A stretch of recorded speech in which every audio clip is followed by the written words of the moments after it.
In a dusty border town where questions go unasked and silence is survival, the cartel made one fatal mistake. They threatened the wrong mechanic. What they didn't know was that the quiet man who fixed their trucks had once hunted terrorists in places that don't exist on maps. This is the story of Cal Bishop, and how 15 cartel soldiers learned the hard way that sometimes, the most dangerous people are the ones who seem the most ordinary.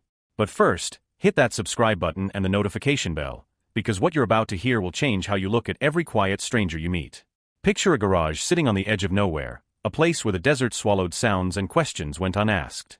Inside, Cal Bishop worked in complete silence. No radio playing country music. No small talk with customers. Just the methodical clink of tools against metal, hour after hour, day after day. To the locals in this forgotten border town, he was nobody special. Just another gringo who drifted south, probably running from something back home. Maybe a bad divorce. Maybe debts he couldn't pay. Maybe demons he couldn't face. He fixed cars. Kept his head down. Never asked questions about the bullet holes in fenders or the bloodstains on upholstery. The cartel guys absolutely loved that about him. They'd roll up in their modified trucks, bulletproof glass spiderweb from firefights, undercarriages scraped raw from high-speed desert runs through terrain that would destroy normal vehicles. They'd toss him cash without counting it, grunt their orders in broken English mixed with Spanish, and treat him like he was completely invisible. Which was exactly how Cal Bishop preferred it. For 3 long years, this arrangement worked perfectly. He fixed their death machines. They left him alone to work in peace. A simple transaction in a very complicated world where asking the wrong question could get you buried in the desert. Cal had rules. Simple ones. He didn't install hidden compartments for drugs. He didn't modify vehicles for kidnapping. He didn't ask about the blood. And most importantly, he never ever said no to a direct request. Until that Tuesday in July when everything changed forever. 4 men pulled up in a black Escalade, music thumping so loud the tools rattled on his workbench like an earthquake was coming. The bass was so heavy you could feel it in your chest, in your bones, in your soul. The leader stepped out first, a guy the locals called Lobo. He had that look. You know the one. The look that said he'd killed someone before breakfast and would probably do it again before lunch, just because Tuesday was boring and corpses made things interesting. Gold teeth caught the harsh fluorescent light as he smiled. Tattoos crawled up his neck like black snakes. His eyes were the color of old blood. "We need a special job, Mechanico," Lobo said, his voice carrying the casual authority of a man who'd never heard the word no, and lived to remember it. Hidden compartments. The kind that drug dogs can't smell through. The kind that border patrol agents miss even when they're looking hard. Cal didn't look up from the engine he was rebuilding, a Ford the 5th-8 that had seen better decades. His hands kept working, steady and sure, like nothing in the world could interrupt his focus. "I don't do that kind of work," he said simply. The garage went quiet.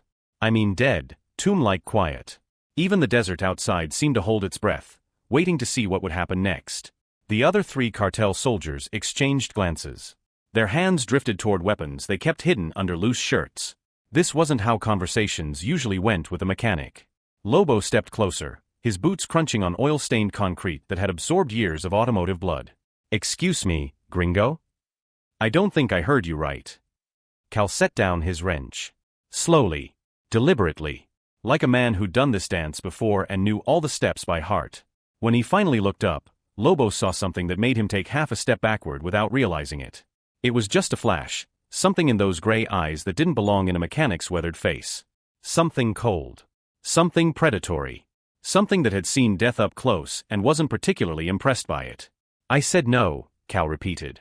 One word. Flat as the desert horizon. Final as a coffin lid closing. Lobo's gold teeth disappeared as his smile turned into something uglier. "You know who we are, old man. We own this town. We made you. Your little business exists because we allow it to exist. And we can unmake you just as easy as snapping our fingers." Cal wiped his hands on an oil-stained rag, taking his time, like he was cleaning up after Sunday dinner instead of staring down 4 armed killers. "Shop's closing early today," he said, turning back to his engine. The cartel men exchanged glances again. This time, confusion mixed with anger. Nobody dismissed them. Nobody turned their back on them. Nobody acted like they were just another group of customers who could be politely asked to leave. "This isn't over, Mechanico," Lobo promised, backing toward the door but trying to make it look like his idea. "You just signed your death warrant. And when we come back, we're going to make sure you understand exactly how big a mistake you just made." After they left, tires squealing in the desert dust, Cal stood motionless for exactly 30 seconds. counting, listening, making sure they were really gone. Then he walked to the back wall of his shop and pressed a hidden latch that most people would never notice. A section of seemingly solid wall swung open on silent hinges, revealing a military-grade gear bag that looked like it had traveled the world and seen things that would give normal people nightmares. As he reached for the bag, his sleeve pulled back. There, inked on his forearm in fading black that had once been sharp and dark, was a tattoo most people wouldn't recognize, a trident crossed with lightning bolts. Below it, for words in Latin that carried more weight than most people would ever understand, De oppresso libere. The motto of Delta Force. To free the oppressed. Cal Bishop wasn't just a mechanic who drifted south to escape his past. He was a ghost who decided to stop hiding from who he really was. That night, like clockwork, the cartel sent 2 men back to Cal's shop. They came to make an example. To show the town what happened to people who said no to the wrong people. To turn one stubborn mechanic into a cautionary tale that would be whispered about for years. They were professionals, these 2. Not the young, hot-headed street soldiers who sprayed bullets and asked questions later. These were the quiet killers. The ones who jimmied locks without leaving scratches, who moved through darkness like they were born in it, who carried suppressed pistols and knew exactly where to put bullets for maximum psychological impact. They slipped inside Cal's shop at 2:17 a.m., moving with the practiced ease of men who'd done this kind of work hundreds of times before. The lock hadn't even slowed them down, just a few seconds of careful work with tools most people had never seen. The shop was dark. Empty. Silent as a grave. They moved deeper inside, weapons drawn, eyes adjusting to the deeper shadows between the workbenches and tool cabinets. Their plan was simple: wait for the mechanic to arrive in the morning, then put on a show that would teach the whole town about respect. Then the first man felt the wire against his ankle. It was thin as fishing line, invisible in the darkness, stretched exactly 18 inches off the ground, the perfect height to catch someone moving in a tactical crouch. The kind of tripwire that had been used in jungles and deserts and urban war zones for decades. The flashbang grenade went off with the force of concentrated lightning, turning night into blazing day for one terrible instant. Sound became a physical thing, a hammer that drove grown men to their knees and left their ears bleeding. But Cal Bishop had been expecting it. He'd been waiting in the shadows, night vision goggles showing him everything in perfect green clarity, foam earplugs protecting his hearing from his own trap. What happened next lasted exactly 47 seconds. The first man, temporarily blinded and deafened, stumbled into a second tripwire. This one released a net weighted with ball bearings, the kind of improvised weapon that Delta Force operators learned to make from materials you could buy at any hardware store. The second man, training overriding panic, tried to find cover behind an engine block. He almost made it. The suppressed rifle round took him center mass, dropping him instantly with the kind of precision that only comes from thousands of hours of practice. By the time the sun rose over the desert, 2 bodies lay arranged carefully for the buzzards, positioned exactly where the morning light would find them first. On their foreheads, drawn in their own blood, was a simple message that would be photographed and texted to cartel leadership within the hour: strike one. But Cal Bishop was already gone, dissolved back into the desert like smoke, leaving behind only questions that nobody wanted to ask and answers that everybody was afraid to hear. The memories came in fragments after that, like shrapnel working its way to the surface of an old wound.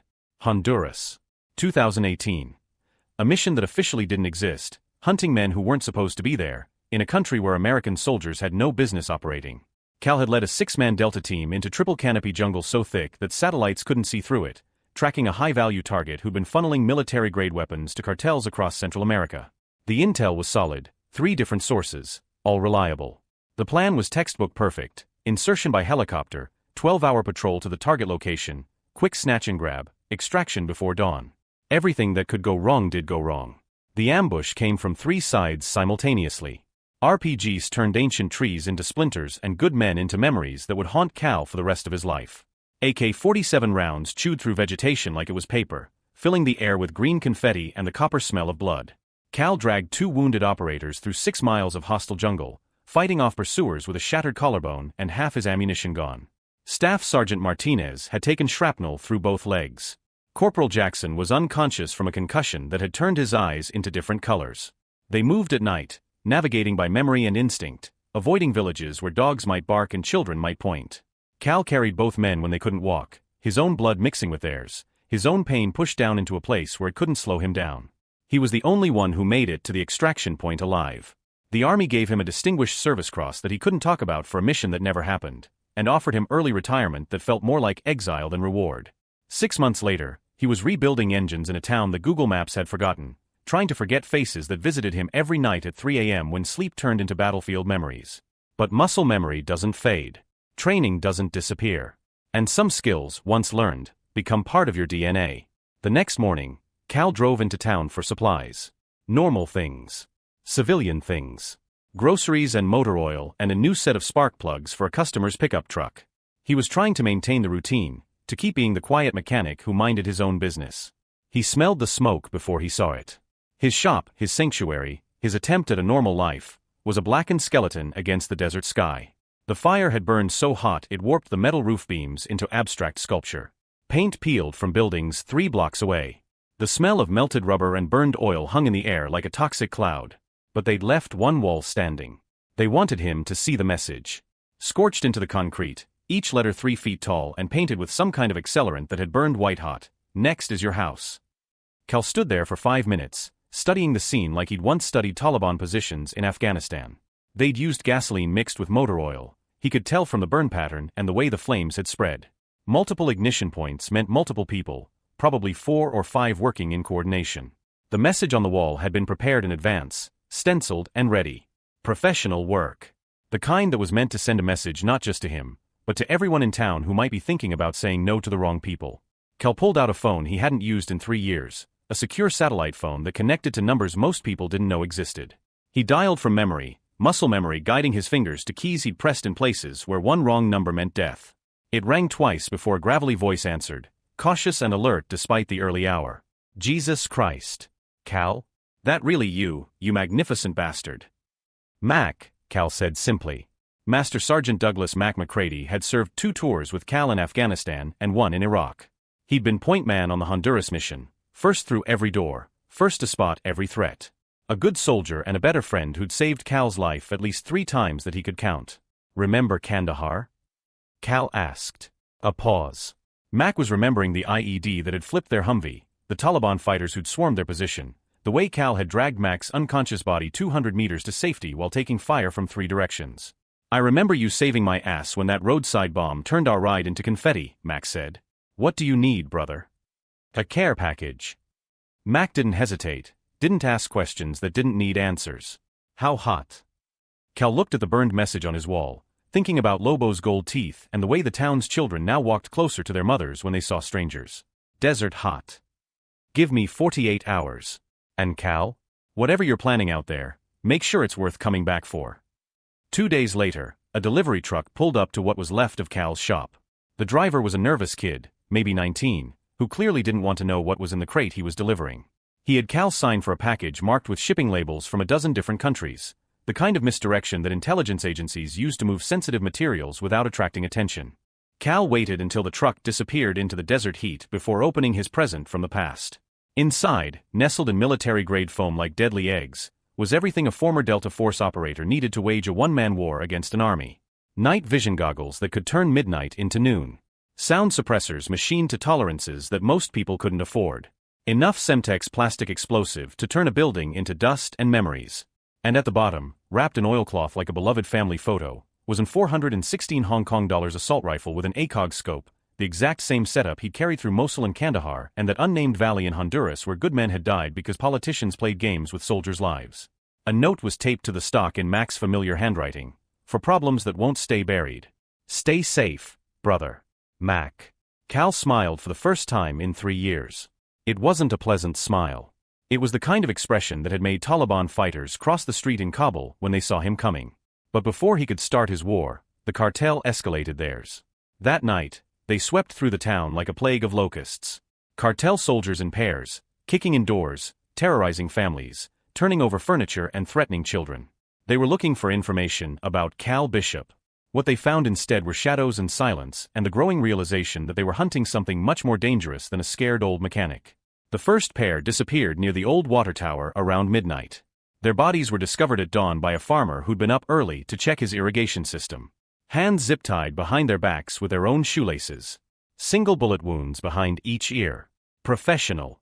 Clean.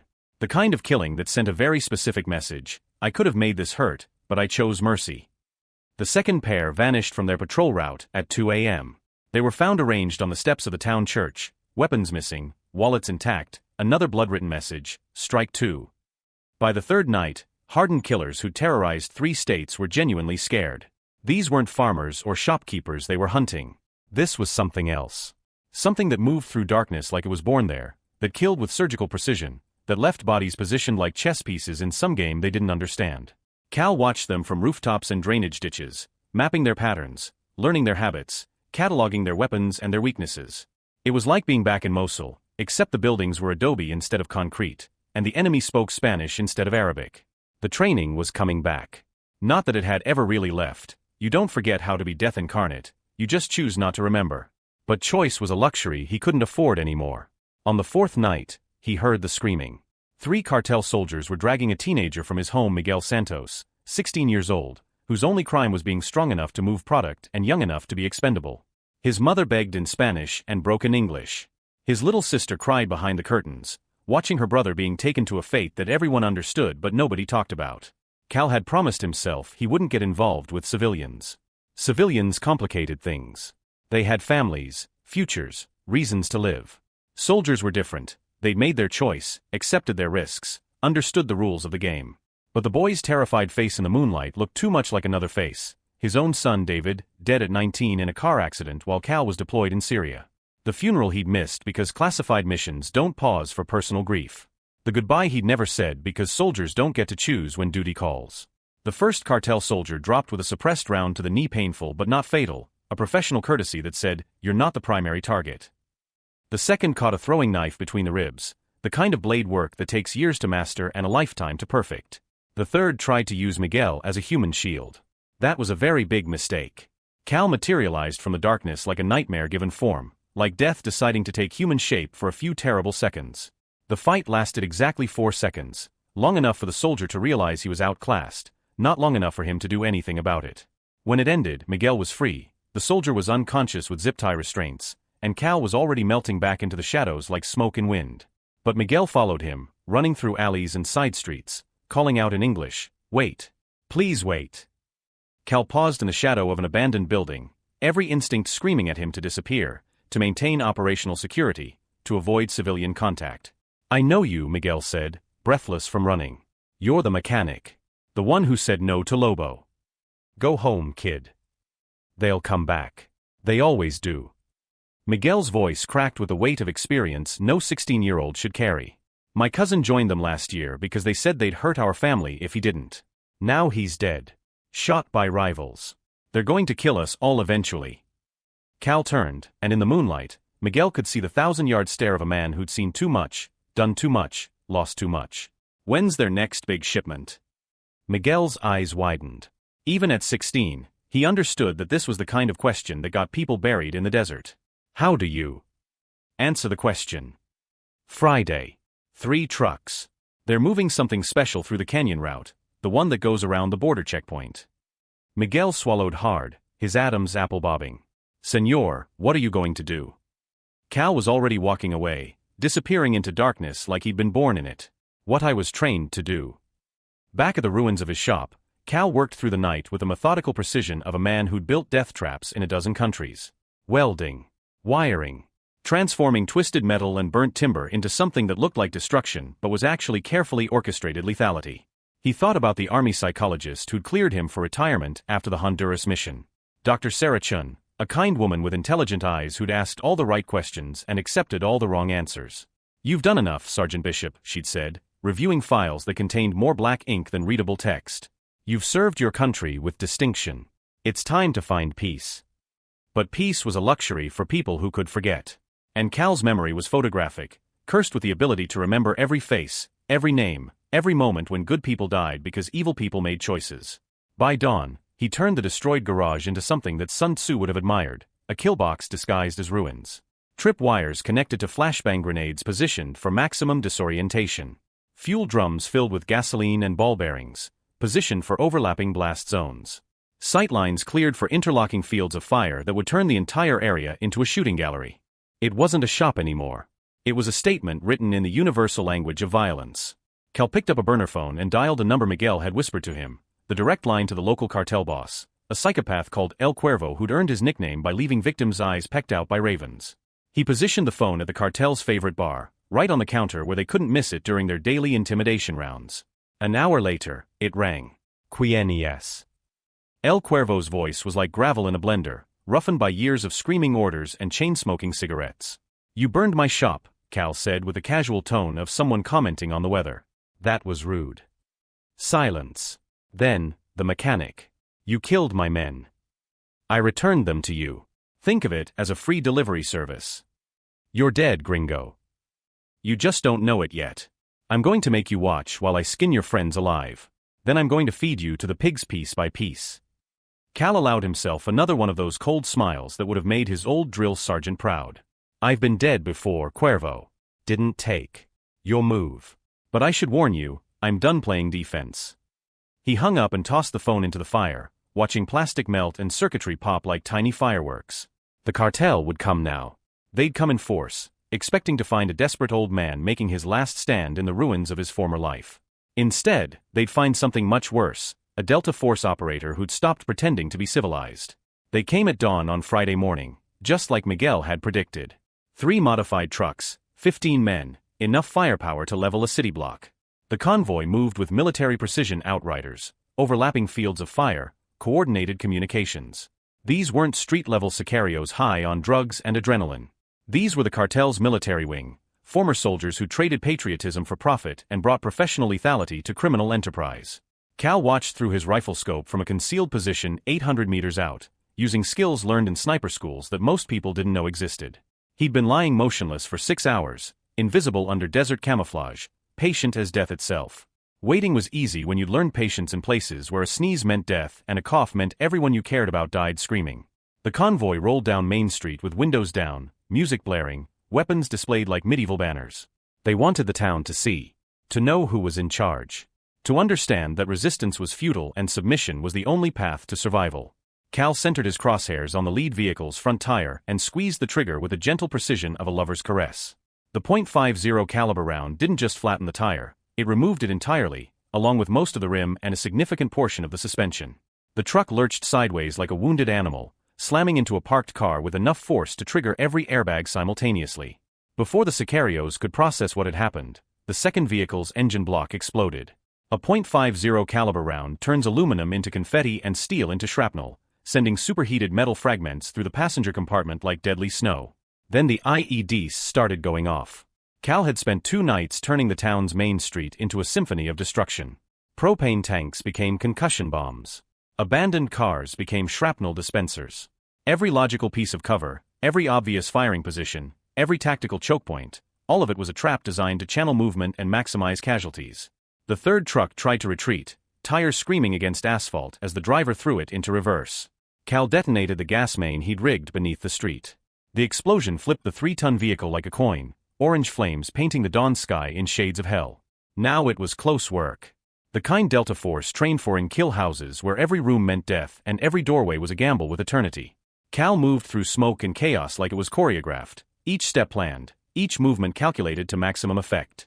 He flowed from cover to cover with the fluid grace of water, finding the shortest path downhill. A sicario rounded the corner of the post office, AK-47 chattering on full automatic. Cal put 2 round center mass before the man's burst went wide, controlled pairs that grouped within 2 inches of each other. No wasted ammunition. No wasted motion. No mercy for those who showed none to others. Another fighter tried to flank him through the alley behind the hardware store. Cal's peripheral vision caught the movement. Years of combat had taught him to see everything, process everything, react to everything that might mean death coming from an unexpected direction. The frag grenade landed exactly where mathematics said it would, sending the flanker to whatever judgment awaited men who terrorized children for money. Lobo appeared through the smoke like something from a fever dream, gold teeth glinting, face painted with other men's blood, screaming curses in Spanish and English and languages that might have been purely profane. He had an RPG. In the confined space of Main Street, a rocket-propelled grenade would kill everyone within a 100-meter radius, turning the final battle into mutual annihilation. Cal's rifle was empty. His sidearm was on the other side of a burning car. He had perhaps 2 seconds before Lobo acquired target lock and ended this war with one trigger pull. But 2 seconds was an eternity to a man who'd learned to kill with whatever came to hand. The throwing knife took Lobo in the throat, severing his carotid artery and dropping him like a puppet with cut strings. The RPG fired wild, punching a hole through the old church's bell tower but harming no one except God's opinion of interior decorating. Silence fell over the battlefield like snow, broken only by the crackle of flames and the distant sound of sirens that would arrive too late to matter. When the smoke cleared, 15 cartel soldiers lay dead in the desert dust. The most feared sicarios in the region, eliminated by one man who just wanted to fix engines and be left alone. Cal Bishop stood in the center of his destroyed town, rifle smoking, uniform torn, face streaked with cordite and blood that wasn't entirely his own. He looked like the angel of death had taken human form and decided to moonlight as a mechanic. The Mexican Federal Police arrived 3 hours later, followed by DEA agents who asked questions they already knew the answers to and took statements that would disappear into classified files. They found the bodies arranged with military precision, weapons sorted by type and caliber, shell casings policed and accounted for. Someone had turned a chaotic firefight into an evidence locker, complete with detailed notes about which rounds had been fired from which positions. Professional work. The kind that spoke of training most law enforcement officers only dreamed about. Cal Bishop was gone. Not just absent, gone. Like he'd never existed. The garage was ruins. The house where he'd supposedly lived was empty. Even his utility bills were paid through shell companies that led to dead ends. Miguel Santos, when questioned, claimed he'd never heard of any mechanic. The boy had learned quickly that some stories were too dangerous to tell and some heroes were too deadly to name. 6 months later, a new garage opened on the other side of town. Different owner, different name, same quiet competence. The new mechanic was a soft-spoken man named Jack Wilson who fixed cars with unusual skill and asked no questions about bullet holes or bloodstains. He had gray eyes and steady hands, and sometimes when he thought no one was looking, he'd touch a faded tattoo on his forearm and remember friends who died in places that didn't exist. The cartel tried operating in the area exactly once after that. 3 soldiers disappeared on patrol. Their bodies were never found, but a message appeared spray-painted on the welcome sign at the town limits. Next. No one ever saw who wrote it. No one ever asked. Some lessons, once learned, don't need to be repeated. And sometimes, just sometimes, the quiet ones are quiet for very good reasons. So the next time you meet someone who seems ordinary, who keeps to themselves, who fixes things with unusual skill and precision, remember Cal Bishop. Remember that heroes don't always wear uniforms, that the most dangerous people are often the ones who've learned not to look dangerous, and that sometimes the best way to find peace is to be so thoroughly prepared for war that no one dares to disturb it. What do you think? Could one man really take on an entire cartel? Have you ever met someone who seemed too competent, too calm, too ready for trouble? Let me know in the comments below. And if you enjoyed this story of justice served cold and skills that never fade, make sure to subscribe for more incredible stories of ordinary people who turned out to be anything but ordinary. Until next time, remember, you never know who you're really dealing with.